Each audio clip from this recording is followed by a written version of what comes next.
Welcome to the COVID-19 and fresh produce value chains, a Latin American supply response. This is a webinar that is part of a series that Gary and I have been co-leading. This is the fifth of these webinars, and the title of the series is COVID-19 and Global Supply Chains. It's part of the DUCIX, the Duke Center for International Global Studies Rethinking Diplomacy program, which focuses on different aspects of diplomacy. And one of the diplomacy aspects that we find extremely relevant in terms of global supply chains and global value chains is all the negotiations that have to occur, not only at the local level between producers and state and local governments, but of course between governments and across the world, international organizations, and multinational corporations. So this is COVID-19 has disrupted as we know, the global supply chains, a lot of rethinking about what's going on in that world. And that is why we have been focusing on this very important topic. We, at the beginning, the first couple of webinars were more general, and then we focus on some regions. So we had one on Bangladesh, one on Mexico, the last one, and today it's going to be not only about a particular country, but it's a region with global connections. Today we have two speakers, and they are very well known at Duke and in the world. They are international consultants, but they are also affiliated to the Global Value Chain Center here at Duke, directed by Professor Gary Giraffi.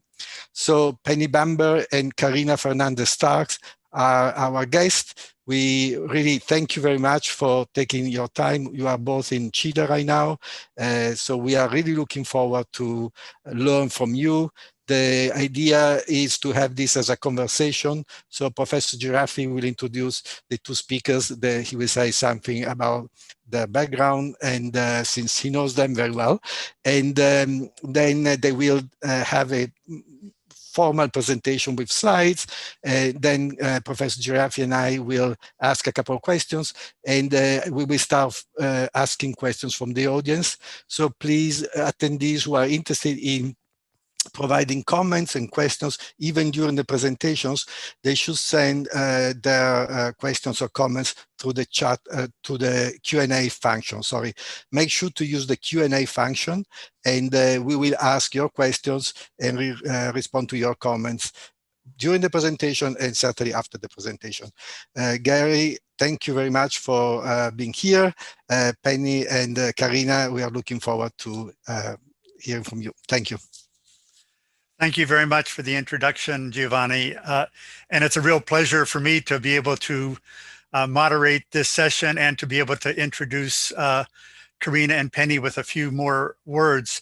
As many of you know, we've had a Duke Global Value Chains Center since about 2008 that has done a lot of policy-oriented consulting around global value chains, where we've talked with companies and governments, and we've had a good international team of researchers. Karina and Penny are two of the senior researchers from the Duke Global Value Chain Center. But over the last few years, they have been centered in Santiago, Chile. So that is our Duke GVC Center South hub that they are anchoring.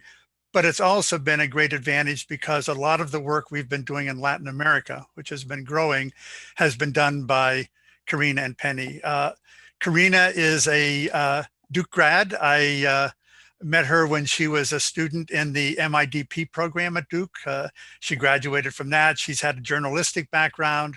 She's worked in the International Labor Organization and done lots of international work with the center, including many GVC training workshops. Penny Bamber is originally from Zimbabwe. She went to school at Penn at Wharton, has gotten a graduate degree in economics from the University of Chile. And Penny has done a lot of the GVC projects in Sub-Saharan Africa, also in Latin America. And both Karina and Penny have been working more recently in Asia, different Asian countries, and the three of us are going to be editing a book on GVCs in China this coming year. So I want to get started with the webinar, and I just want to say one important thing about the topic. We did have an earlier webinar on food that was from a logistics vantage point, which was really important. And food and agriculture are certainly among the most important global industries.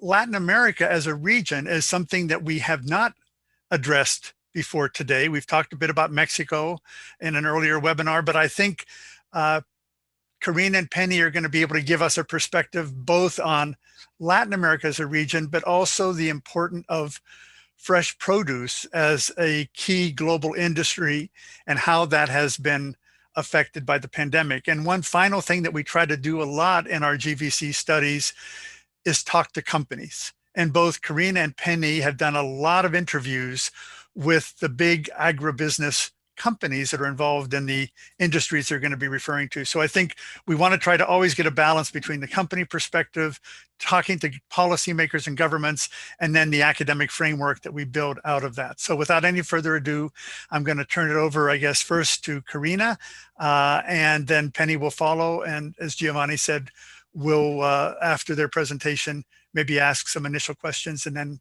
open it up for Q&A. So Karina and Penny, we're really delighted to have both of you from Santiago, Chile. Thanks for joining us at this Duke webinar. Thank you, Giovanni and Gary, for the introduction. Everybody can see the presentation? Yes, excellent. As Giovanni and Gary mentioned, today with my colleague Penny Bamber, we are going to present about the effects of COVID-19 in the fresh produce value chain and how specifically Latin American suppliers has been able or not able, let's see, to respond to this crisis. So everybody saw on the news these type of titles, specifically in March. Dump food, shortage of workers, especially agricultural workers that were supposedly to harvest the fruits and vegetables. So many of the food was totally rot on the farm. Millions and millions of food has been lost, etc. So that creates a lot of panic in not only in the United States, but all over the world. They said, okay, we are going to have a global food security crisis. However, we are waiting for this crisis is not coming. So what we can say is that the supply chain has been able to adapt very quickly. And this has been very beneficial for a lot of the countries around the world that has been able to not only supply food, but also to receive the imports from other countries. So let's see what happened with the demand. The demand has been increasing, especially in the United States. The demand for fruits and vegetables increased around 11% in the first trimester compared to 2% in the previous years. Probably in the last 10 years has been increasing at 2%. So we can say, wow, this is massive, 11%. Why this happened is because more people start eating and cooking at home, not only in the United States. This was a change in China, in Europe, and in many countries around the world. Families start cooking more. And what is more important, they start eating healthy because they want to boost their immune system, and they selected certain type of food, especially produce and especially citrus, for example, etc. So you can see that the supermarket growth sales was magnificent. This has been increasing, some of them by 11 or 12%.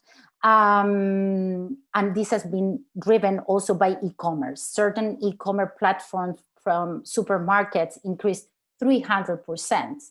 And this supermarket has been investing for, I can say, the last 5 years, millions of dollars in their platforms. And they had mixed results. Some of them were successful, but not really. But now with the pandemic, they start selling through their platform, e-commerce platform. So people, for the first time in their life, they start buying an apple or grapes, lettuce that was selected from somebody else. And they proved that it worked. They can buy the produce do in this way. And then also we analyze with Penny the country imports demand. So we study the major markets, the United States, European Union, Japan, and China. During the pandemic, the first months of the pandemic, we see that the US only declined 2%, the European Union declined 1%, Japan 1%, and China increased 7%. So we can see that hasn't been really affected. The imports and trade has been stable during the COVID-19. But before going to specifically the data about export in Latin America, I want to give you a big context, the global context, and how this industry has been operating in the last decade.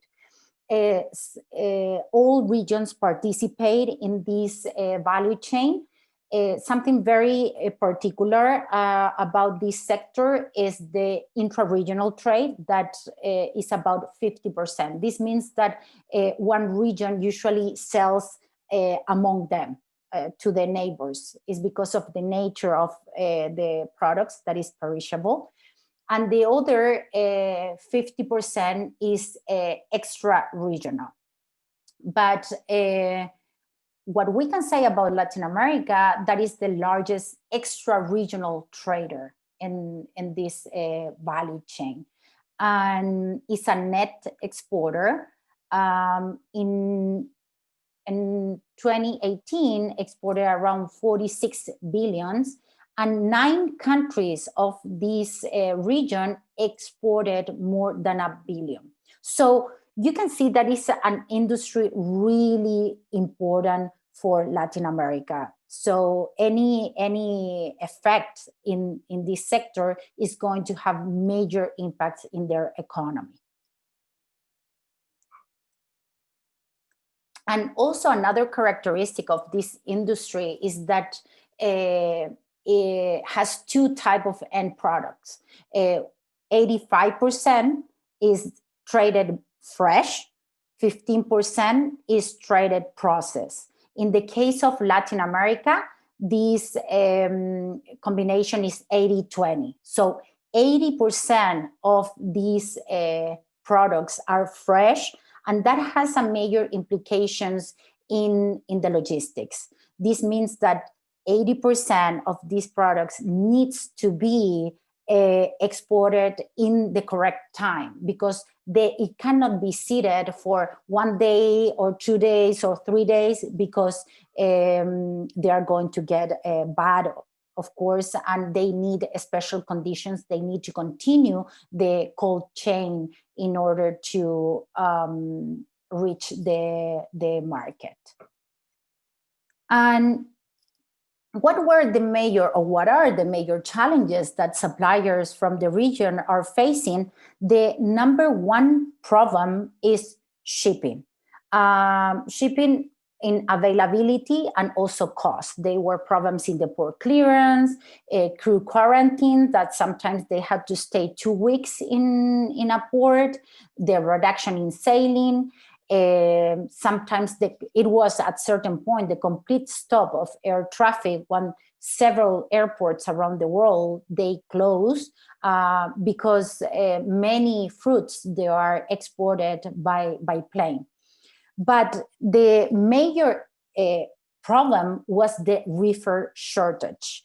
And what happened? What created reefer refers to refrigerated containers. Is the type of container where the fruits and vegetable is transported by sea. And this shortage linked to the Chinese pork shortage, because during the last year in China, the pork suffered the African swine flu, and that has a major impact. As you can see in this graph, is the impact, the imports of pork that started in half of the last year, probably in July, this illness started happening. So the imports of pork increased rapidly.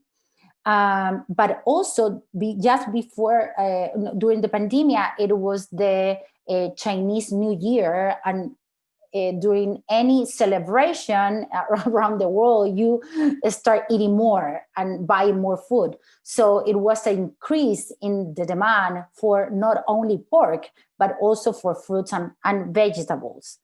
And the third issue is that COVID-19 started in the same period in January. So this created the perfect storm for a shortage of reefer. And you could see the majority of the reefers of the world, they were stopped in the major ports in China. So the question was, okay, how other economies around the world are going to be able to export their fruits and vegetables to different regions? And that created problems with the shortage, but this translated also in prices. The sea freight, for example, for the Latin America, European Union route increased 30%. Peru, in order to export reefer to China, the price increased 1,500 US dollars. This also happened in the air freight that increased 300%. As I said, shipping was a major problem. Another problem was the protocols to protect labor and produce from COVID-19. People around the world start getting nervous about being contaminated and getting the illness through food.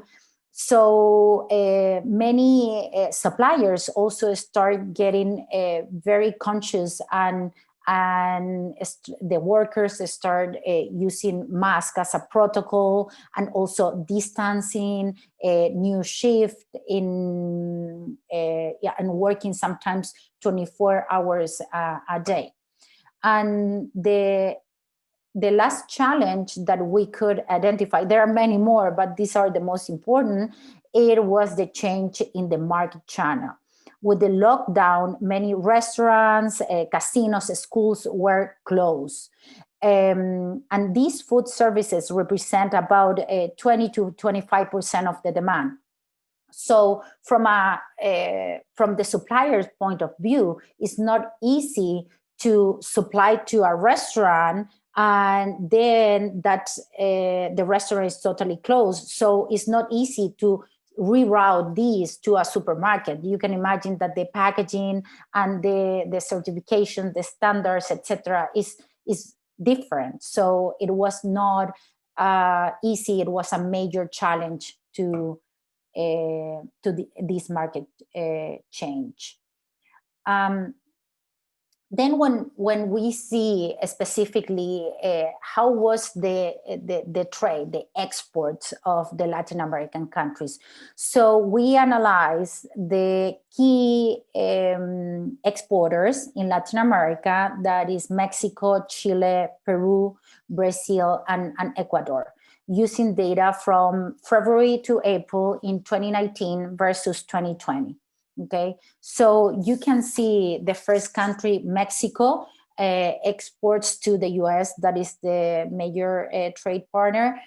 In the fresh, exported around the same, but in the processed products, it saw a decline. Chile is a very interesting story about Chile, but because we start interviewing exporters here in Chile, and they were extremely happy. They declined 6% in the export of fresh fruits and vegetables, but they were expecting a higher decline because Chile, the last season, suffered the driest year probably in 5 decades. So they were expecting a decline of 20-25%, and they declined only 6%. So for them was a successful season. In terms of the processed food, Chile increased about 5%. When I said processed food, it's generally frozen, juices, jams, etc. Then Peru is a big winner in this industry, increased around 4% compared to previous year, and in the processed food about 12% during that period. Brazil is mainly an exporter of processed fruits and vegetables, specifically orange juice, and they see a big shift from the US market exporting to the European Union their orange juice. And finally, Ecuador is the number one exporter of banana in the world, and they see an increase of 6%. So as you can see, this is not a bad story. The sector exports from the region, all countries, just dropped 1%. Compared to other sectors like tourism that drop 70%, or certain manufacturing products that drop 50%. But in general, the decline in total goods export was 15%. This is not bad for the region, and they were very quick and able to adapt their supply chain. And now Penny, my colleague, is going to present what happened, why they were so resilient in the sector. So Penny, go ahead. Great, thanks, Karina. So I think a really important part of understanding why the region has proven to be so resilient, and these export figures continue to be so strong, requires us to look at the firms. Who are the actors? Who are the suppliers behind these export figures? And this is really a central part of our global value chain analysis, as Gary pointed out. So let's take a look at the firms in Latin America. Who are they? So it might be surprising to hear, but the Latin American sector the fruits and vegetables sector is generally a very professionalized one. It's led by large, sophisticated, and generally multinational companies. These are agri-industrial companies. It's a combination of both domestic and foreign firms. So we have a number of large homegrown firms that have really emerged in the region as very, very strong players. So for example, we have Chile's Hortifruit. They are the world's largest blueberry producer, supplier around the world. They employ 30,000 people, very big operation.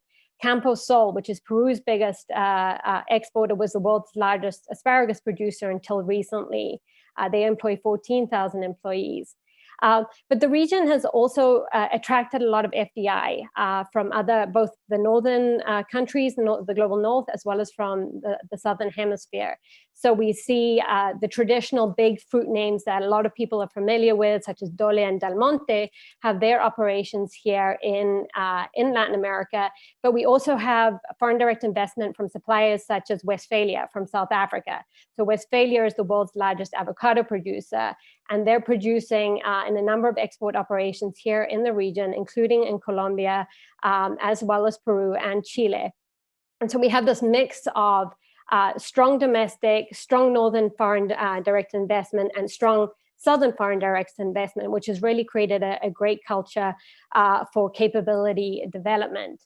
So as the region has worked and competed in the sector, it's really become a world-class supplier. And these firms have become very much used to operating in a demanding sector, because as Karina highlighted with the demand is driven by countries such as the US, Europe. They're very demanding, and those markets are are dominated by large supermarkets, which have very strict standards. So in order to be able to compete and supply that region, these companies have had to develop a lot of skills, whether it's weather, disease, natural disasters that are affecting the supply chain. They've really come to manage uncertainty well. So I'm going to highlight just 5 points, which I think have, from the GVC perspective, 5 upgrading trajectories, which have really contributed to these companies' ability to face COVID and to be resilient in the face of this COVID crisis. Where we see these domestic headlines of a breakdown of operations. Here, I believe these upgrading trajectories have really positioned the region's supply as well. So, here's the diagram. It's got the GVC, the different stages of the GVC. But about 20 to 30 years ago, when the region really started to export, most of the producers were just in production. They were producing their products, a lot of apples and pears for export, and they were shipping them out in bulk. Sold through a trader who then dealt with the importers and then placed them on the markets in different places, in a greengrocers or a wholesale or a supermarket abroad. And their control really stopped, almost at the farm gate. But gradually they started to develop more and more capabilities. They moved into packing, more sophisticated packing operations. They did a lot of investment in cold storage and managing the cold chain throughout their operations. Some of them moved into processing, such as preserved asparagus, for example. Others jumped straight into distribution, either acquiring or developing their own logistics operations. And even more so, we've seen some of them move into the marketing function and direct marketing and sales, where they become direct services providers for their buyers. So for example, category management is the height of being a supplier for a supermarket in terms of fruits and vegetables, whereby a supplier becomes responsible for putting that product on the supermarket shelf 365 days a year. So having this fully vertically integrated operation has really allowed these companies to have full control, full flexibility within their supply chain. They've seen different demand spiking in some region. They've been able to manage product flows towards those high demand areas. They've seen their demand from different types of buyers. So Karina highlighted that the food services channels were collapsing. That's 25% of your product. They needed to be able to repackage these, say, okay, we're going to repackage these now for a supermarket format, which is distinctly different from those that are oriented to, say, a school casino facility. And so they've also been able to redirect products in transit. One of the other points that I think that here in terms of this operation is that they've got a lot of their own internal production. So they have thousands and thousands of hectares of own production. That's given them a lot of control over all of the protocols and the health and safety responses that they need their growers to be taking in order to ensure that they have the labor supply to harvest. All of that, they've been able to do it in-house. So that's really helped a lot of their market. The second element is their geographical diversification. So in order to be a 365-day supplier, you have to supply from a large number of places around the world. And so we've seen these different companies both expand their own production areas, so this own production that I mentioned before, as well as moving their sourcing operations. So when they're buying from their trusted outgrowers, they've moved these sourcing operations into new countries as well, to really help and diversify that risk. And so in the face of COVID, what we saw with these, waves or this movement, this geographic shift of COVID as it hit first in Asia and then moved into Europe and then into the Americas. So they were really, the Latin American suppliers were really in the third wave or the third cycle of COVID to come about. So they'd already seen how different countries were beginning to operate within this context. You have companies like Hortifruit, which are operating globally. They have production not only in Latin America, but also in Europe, in California, in China, and they're harvesting blueberries in the middle of the crisis in China. And that really gave them a heads up on what they needed to be able to do in order to make sure by the time COVID became a real crisis in Latin America, ensure that they had the protocols in place to protect their clients, to protect their workers.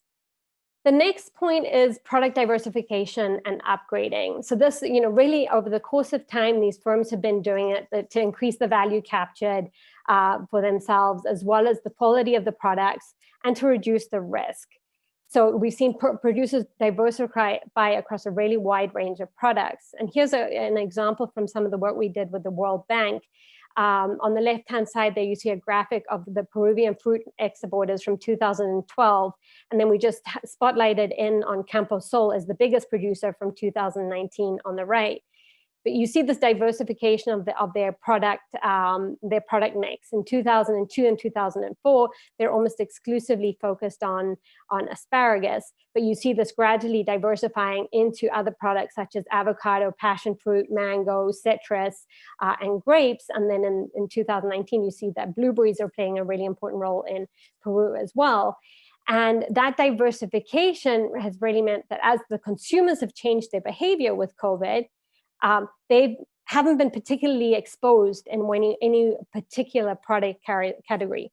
For example, consumers have been looking to buy more hard shell fruit, fruit that you can peel back, and you can, by doing so, reduce your exposure potentially to COVID or consuming coronavirus in some way. Or they've been looking for products that are really focused on antioxidants, boosting your immune system. And other products have fallen through the wayside. So products such as mango have really seen a decline in their demand. So if these companies had been overexposed in any one particular of these product groups, it would have been particularly damaging. But they're very diversified sets.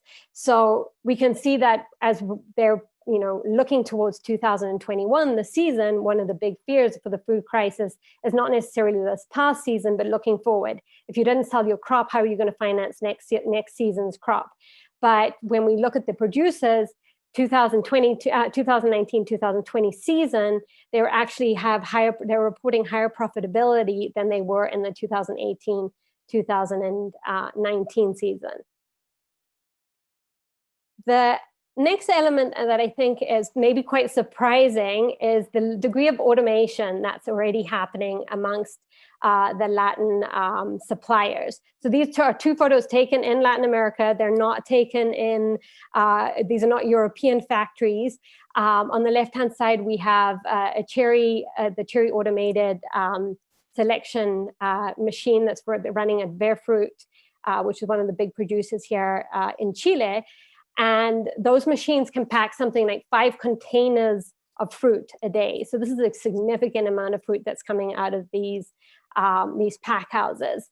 So these technological upgrades have really been put in place to try and remain cost competitive, to remain efficient, to be able to respond to the really, really strict demands of the supermarkets that have become more and more demanding over time.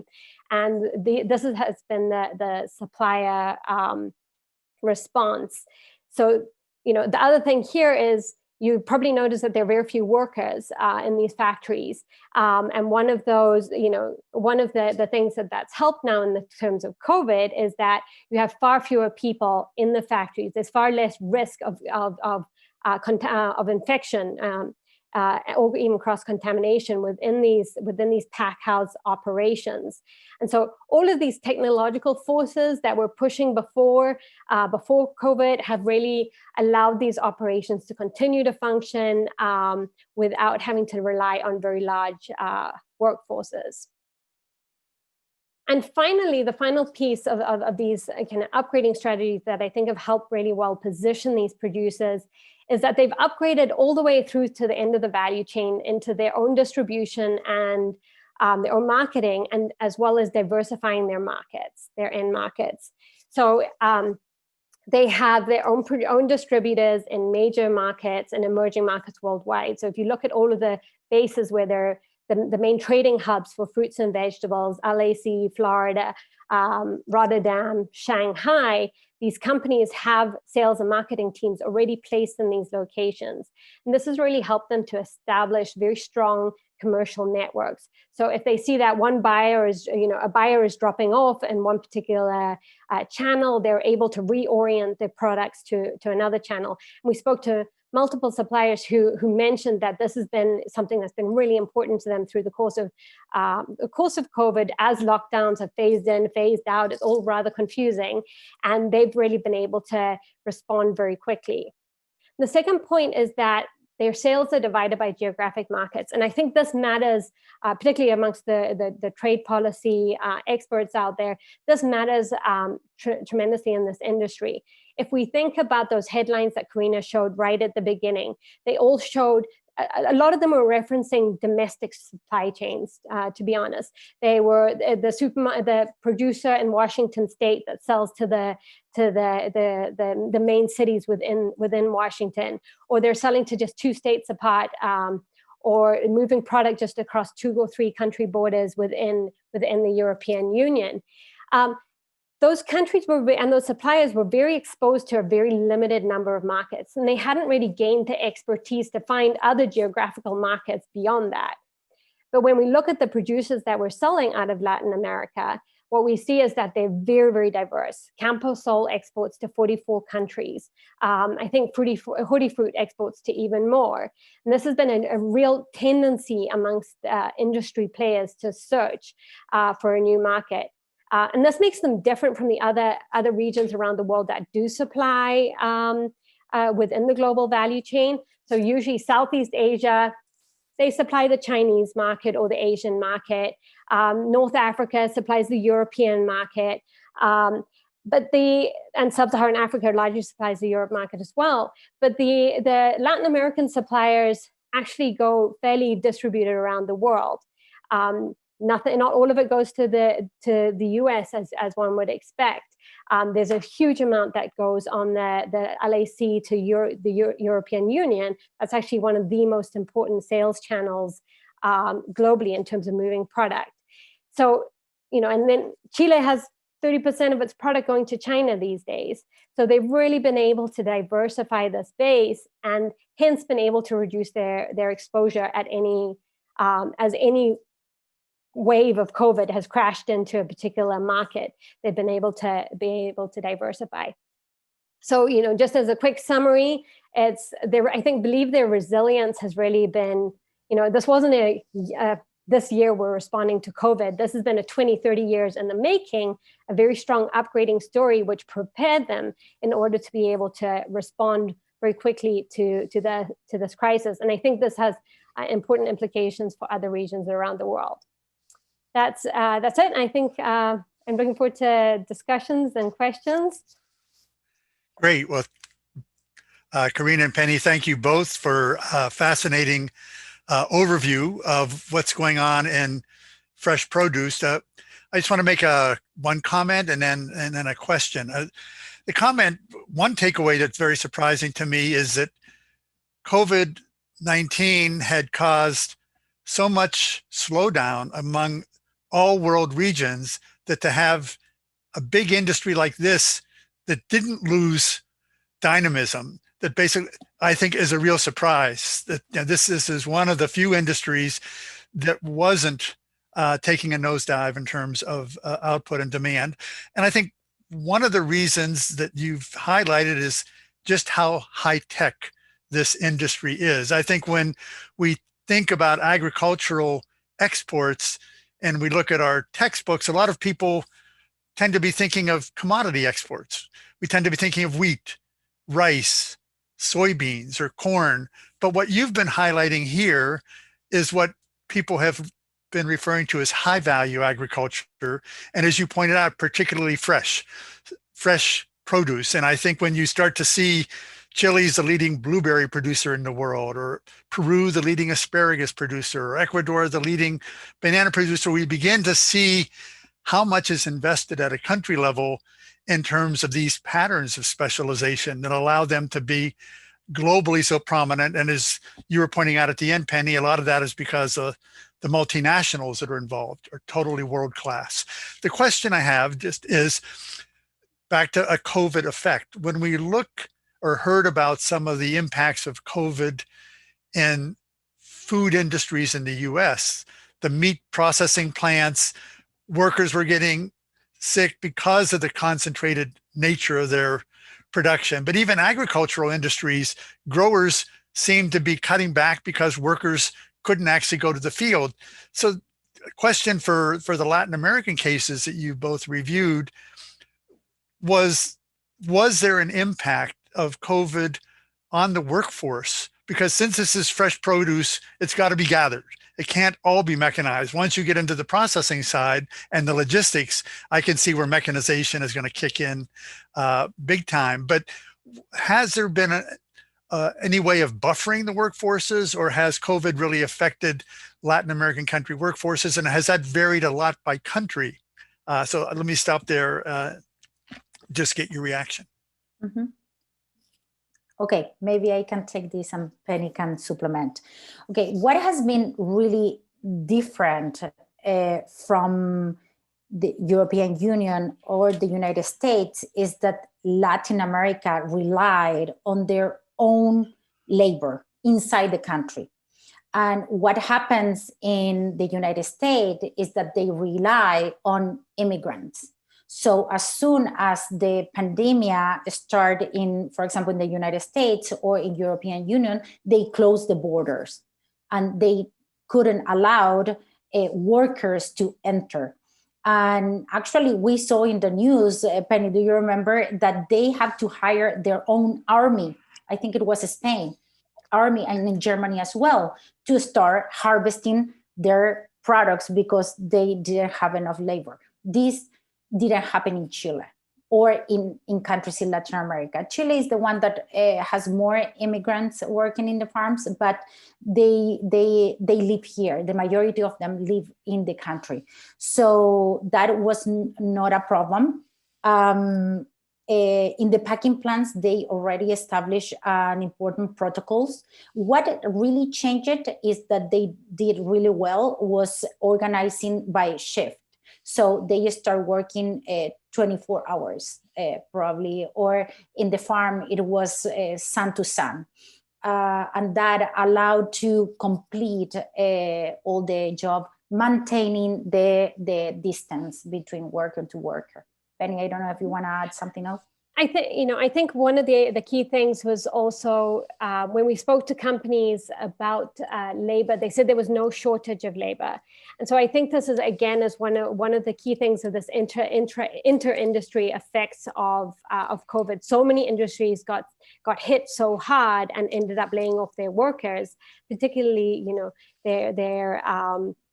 their temporary workforces, and so there was an ample supply of labor within the labor market. But they, generally they said it wasn't a problem. I think one of the other big things that's very important to remember is that the agricultural workforce here around these plants is a rural workforce. And I think that there's definitely a difference, at least in the cases of Ecuador or Chile and Santiago. Santiago was hit hard. Guayaquil was hit really hard. Lima was hit really hard. These countries are all in the top 10. If you look at it of who's been worst affected by COVID, you see these countries play out there. But these have been very much centered around these big national cities. And the impact within the rural areas has been very different. And that it could differ from the more developed countries where your labor force, there's more of an overlap between the rural-urban divide. Perfect. Giovanni, let me turn it over to you and see if you have any questions. Sure.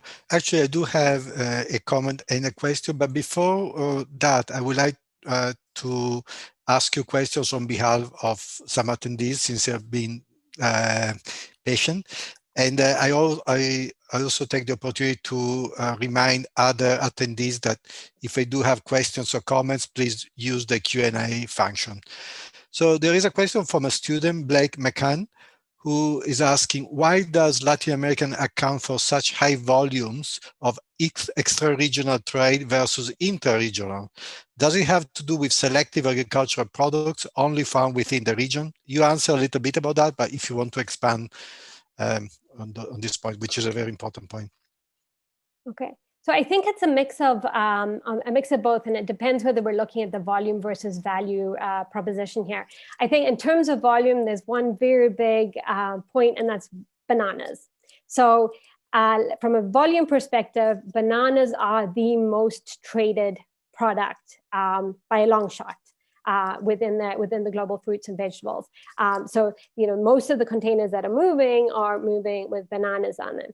But on the flip side, the reason that they match in the value, it's 20% in volume as well as 20% in value in this extra regional, is that the region's really pushed hard for a high value proposition. If we look at global value chains in general, Latin America has a fairly poor showing. The places where it shows up really well are in extractive sectors and in agriculture. Those are its two regions. And so within, it's really focused on these upgrading trajectories within each of these industries. And so we see this really strong drive towards much, much higher value agriculture, and a shift away from what we would consider the low margin products, which are apples, even grapes now are a much lower margin product, towards products such as cherries, figs, berries, which are very, very high value per unit. And those are by far the fastest growth categories globally. So I think just the diversity has helped it. Has helped a lot. And in terms of the intra-regional, it's not an intra-regional player because all of the countries are producing these. So they, it's the only region that's a net exporter. So that tells you something, that they are, there's an abundance of capabilities locally to export. They're not the largest exporter, as a region. Europe wins, but most of Europe's trade is an intra-regional story, shipping just across the EU borders. So it's really has to do with that very diverse capability strength across the region. Thank you, Penny. There's a question from Jing Kui. Do you have any example of packaging material innovation to support the long supply chain? Karina? Something specific. Yeah, they have been developing so many. And this is something that with Penny, we have been studying a lot. That is the backward linkages. Because here, the countries are not just exporting the apple or the pear or the grapes. There are so much knowledge behind that. One is packaging, one of the most important. And I was talking to a Chilean producer that they are innovating in the packaging recyclable, that is not recyclable, that decomposed at the end. So as you can see with COVID-19, everything needs to be pre-packaged. You cannot just go to the supermarket. Maybe there are some, but they are demanding that everything, maybe 5 apples in a special bag or a package.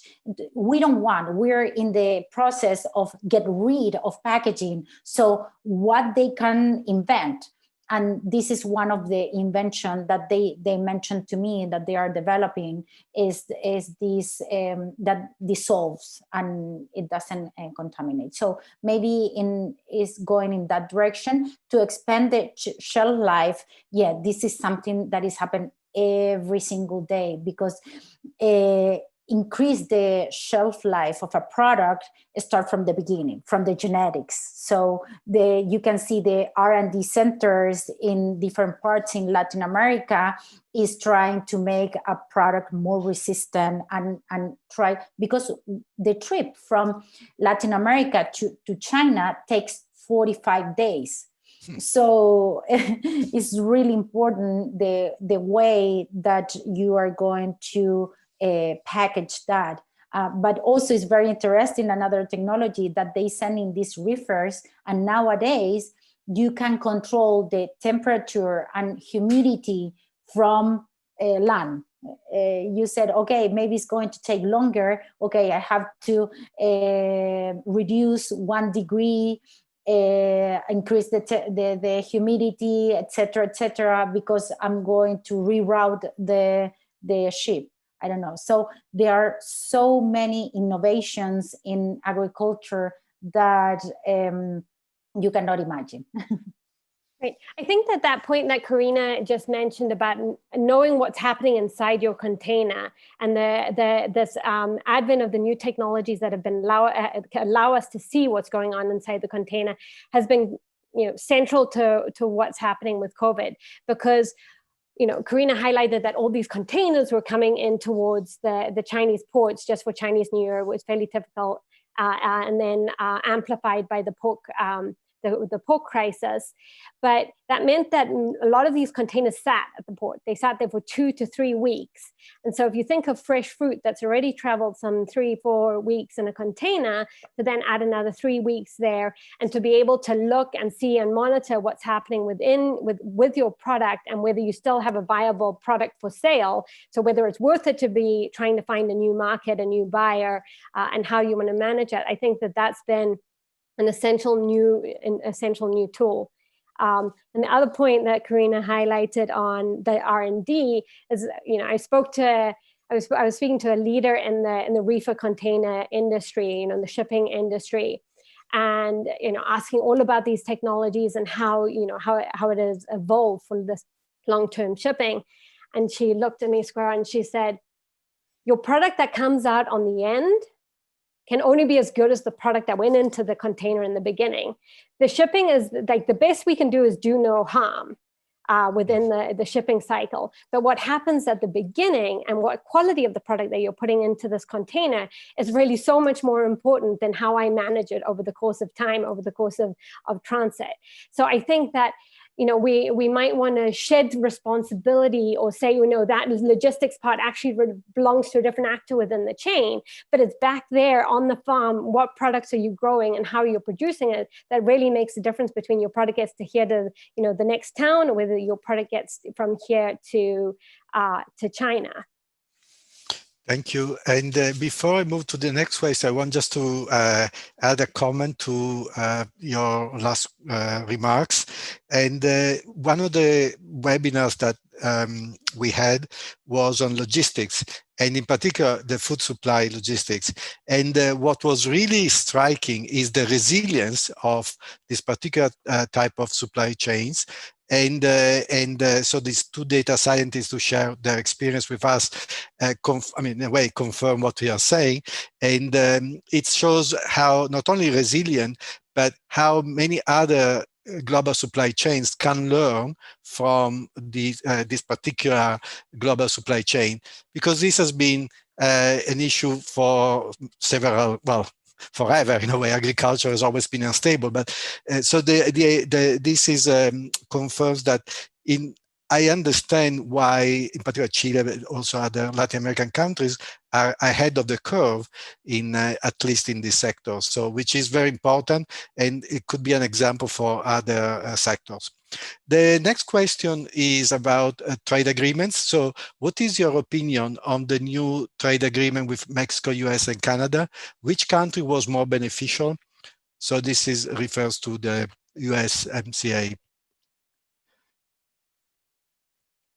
I want to pass because I don't have full information. I personally haven't done the research, and this requires a massive amount of time to analyze the effects of this trade agreement product by product.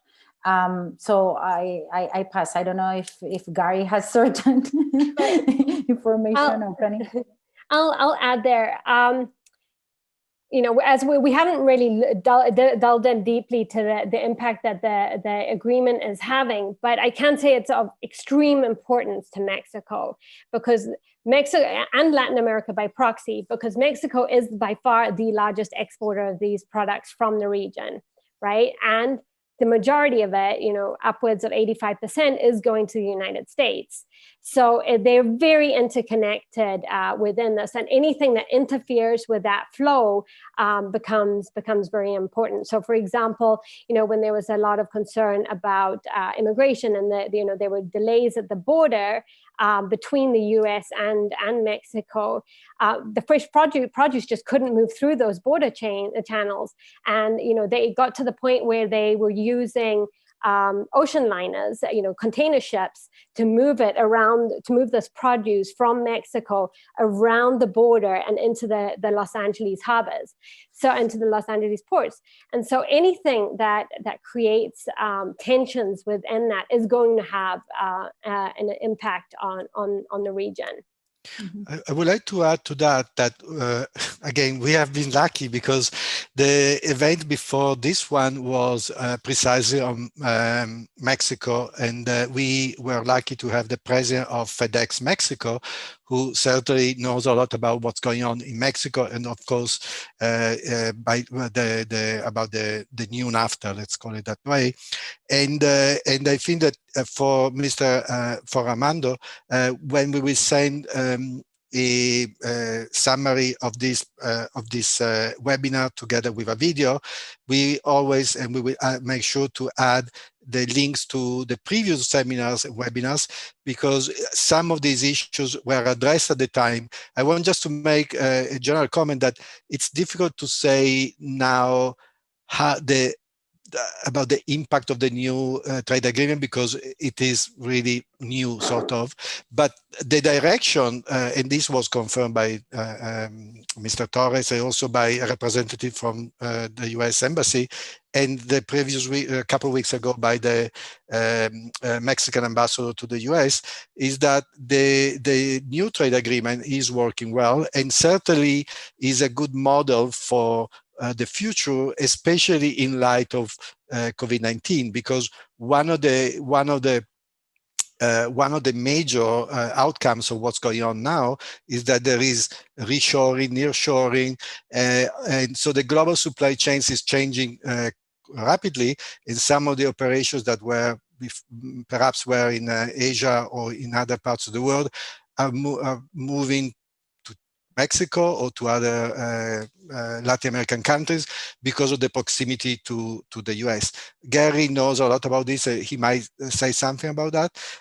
But one question, and this is in general about trade agreements, since you also know a lot about Chile, do you think that some of these trade agreements that that are between Latin American countries and Europe, the US, and other, and China and other Asian countries are going to change because they have to take into consideration the new reality of post-COVID-19, or they are flexible enough that they can be adapted to the new reality? Right. I'll jump in just quickly, and then I think most of the question Gary's ballpark.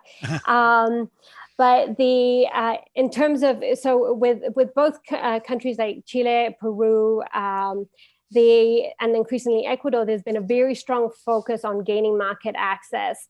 But where the countries have really had a much more difficult part in doing this is in processed products. So it's fairly typical within the trade agreements to put a barrier on a processed product to try and help maintain that value added within a region. But what we saw is there was a very, very, very strong requirement from the external market, from outside of Europe in particular, in response to COVID.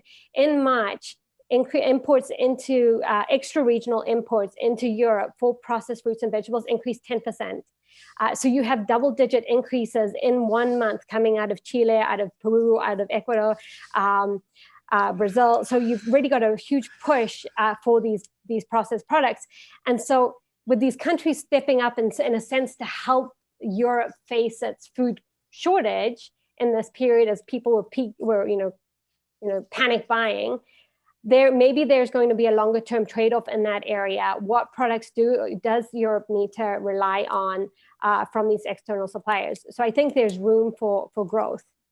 Yep. Thank you, Gary. Maybe I just say a couple words on the trade agreement. I think something that Penny and Karina mentioned early shows the importance of the trade agreements, which is global fresh produce exports have to be able to get products all year round to all parts of the world in both hemispheres.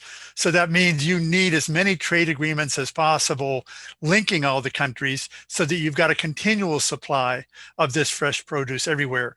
When you get to US, Mexico, Canada, certainly things like fresh tomatoes from Mexico to the US was a key item, but some of the big disputes between Canada and the US would have involved dairy, or between Mexico and the US involved things like corn. So there were certainly things that I think they ironed out. It's also just important from a US perspective that to remember that California, which some people would say is like the 5th or 6th biggest economy in the world, a huge part of its economy is exactly in the same kind of high value agriculture and the exports of that you have been studying from the Latin American point of view. So I just want to make one final comment, and then because we're getting to the end of the period, but I wanted to just reiterate something that comes through in your presentation to me very much. There is a lot of information, if you look at the World Bank reports, World Trade Organization, et cetera, on trade in all of these products that's very statistically oriented, really detailed statistics, country by country and all of that. And that's important. But I think what your research has been adding in, which is extremely key, is the strategies of the big companies, not just the big producers of food in Chile or Peru, but the big logistics companies, the shipping companies. And as we've seen in our research, these big firms are actually challenged by strategic shifts, and they're really facing some possible sort of turning points in strategy, and they need to get feedback from research that is helping them understand how company strategies are adjusting to some of these changes in real time. So I just think that the statistics are really important, but the insights are going to come from firm strategies, which requires detailed conversations across these industries and across many countries. So fortunately, that's very much embedded in the kind of presentation both of you have given and a lot of the written work as well. So Giovanni, let me turn it back to you. We're near the end of the hour, but I want to thank Karina and Penny for an extremely insightful presentation. And I know there's a lot more behind it that'll probably be on the websites and follow-up information for those people that want to go a little bit further in what you've both been doing. Thank you, Gary. And thank you, Karina and Penny. This has been a phenomenal presentation. As I said, it's great because it's part of this discourse on COVID-19 and global supply chains. You certainly contributed tremendously to the literature and to the consulting part of this job, which is very important because, as Gary pointed out, it's important to know about what's going on in the field. And that is exactly what your research highlights. So thank you very much. Also, I take the opportunity to let you know that we will invite you again because what you are doing is so important. We also know that you are doing this very interesting research on global value chains and gender, and we will be very happy to share your research and knowledge and expertise in that particular topic in the future. So we look forward to have you back. Sorry for your taking away from your research and consulting, but this is really important for us. Thank you, and thank you on behalf of the Rethinking Diplomacy Program. Great. Thank you. Thank you very much, everybody. Giovanni. A pleasure.